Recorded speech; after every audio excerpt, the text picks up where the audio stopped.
একাত্তর TV YouTube চ্যানেলে report করছে যে জসিমউদ্দিন রহমানী জঙ্গি। তা আমি তোদেরকে বলবো যে আওয়ামী লীগ যে এত খুন এত গুম করলো, ওরা হয় না জঙ্গি? আর জসিমউদ্দিন রহমানী একটা খুনের মামলাও নাই, একটা ধর্ষণের মামলাও নাই, মিথ্যা একটা মামলা দিয়ে তোরা বানাইয়া দিলি জঙ্গি। তোদের মতো না জসিমউদ্দিন রহমানী। হাসিনা এত খুন করার পরেও তোরা হাসিনার বিরুদ্ধে একটা রিপোর্ট করলে না যে হাসিনা জঙ্গি। তোরা ওই একাত্তর টিভি তোরা আগর রূপে আবার ফিরিয়ে যাইতেছ। তোদেরকে এখন নিষিদ্ধ করা উচিত। তোরা বাড়তে বাড়তে অতিরিক্ত হয়ে গেছে। তোরা যখন জসিমউদ্দিন রহমানীকে জঙ্গি বললে, তাইলে তোদের যে দুইটা সাংবাদিক একাত্তর টিভি, ওরা ভারতে পালানোর চেষ্টা কেন করছিল?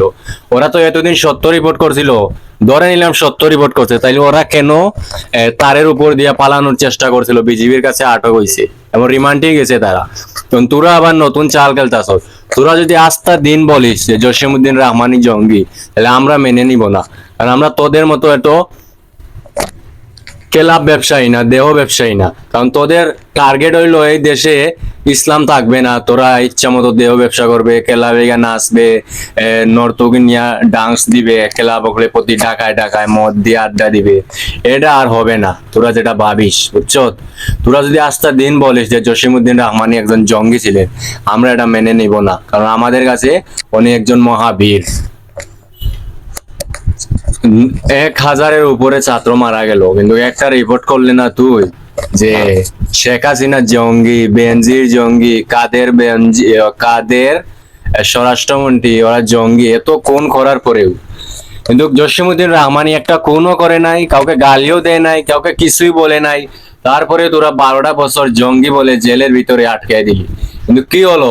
ওই 12 বছর পর বীরের বেশে বার হইলো জসিমউদ্দিন রহমানী। কিন্তু যাদেরকে তোরা অত্যাচার করার পরেও যাদেরকে তোরা মনে করছিলি যে সফল, তারা এই দেশের জন্য অনেক কিছু করছে, তারা অবশ্যই জুতার মালা গলায় দিয়ে দেশ থেকে বাইরে চলে গেছে।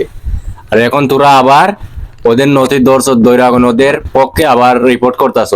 তার মানে এত ছাত্র মারা গেছে, এত মানুষ মারা গেছে, এত মানুষের উপর অত্যাচার হয়েছে, এটাকে তোরা একটা ফানি ভিডিও অবস্থায় তুলনা করছো। আর তোরা একটা ইউটিউব চ্যানেল না, তোরা একটা হলো দালাল। তোরা একটা একাত্তর টিভি, তোরা হলো একটা প্রকৃত দালাল। তোরা আগেই এই দেশের ষড়যন্ত্র করছো, এখন ওই নতুন এই স্বাধীন দেশের ষড়যন্ত্র আবার নতুন ভাবে করতেছ। তোদেরকে এখন উচিত নিষিদ্ধ করার। কারণ তোরা কোনো রিপোর্টের যোগ্য না। কারণ তোরা যে রিপোর্টের যোগ্য হইতে, তাহলে তোরা পালানোর কেন চেষ্টা করলে? তোরা কয়েকদিন আগে তোদের দুইটা সাংবাদিক ধরা খাইছে, তোরা কেন ভারতে পালাইবি? তোরা তো সত্য রিপোর্ট করছো, মানলাম বলা তোরা সত্য রিপোর্ট করছো, তোরা কেন ভারতে পালাইবি? তোরা এই দেশে থাকবি। মানুষ বুঝে গেছে তোদের দালালি, তো তোদের দালালি এখন আর চলবে না, এই দেশে আর চলতে দেওয়া হবে না।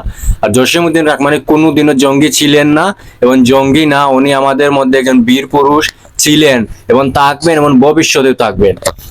তোরা যদি আস্থা দিন ওনার বিপক্ষে রিপোর্ট করছো উনি জঙ্গি, কেউ মেনে নিবে না। কারণ মানুষের চোখ এখন পরিষ্কার, তোদের মতো দালাল না। তোরা তো খেলাবে গিয়া নাচতে নেশা করতে করতে চোখ যখন অন্ধ হয়ে যায়, তখন টিভির পর্দা বইয়া রিপোর্ট করস। কি বলবি না বলবি তোরা নিজেই জানিস না। তোদের এই দান দার চলতে দেওয়া হবে না এই নতুন স্বাধীন দেশে। জসিমউদ্দিন রহমানী এই দেশে ছিল, এই দেশে থাকবে। হাসিনার মতো পালাবে না উনি।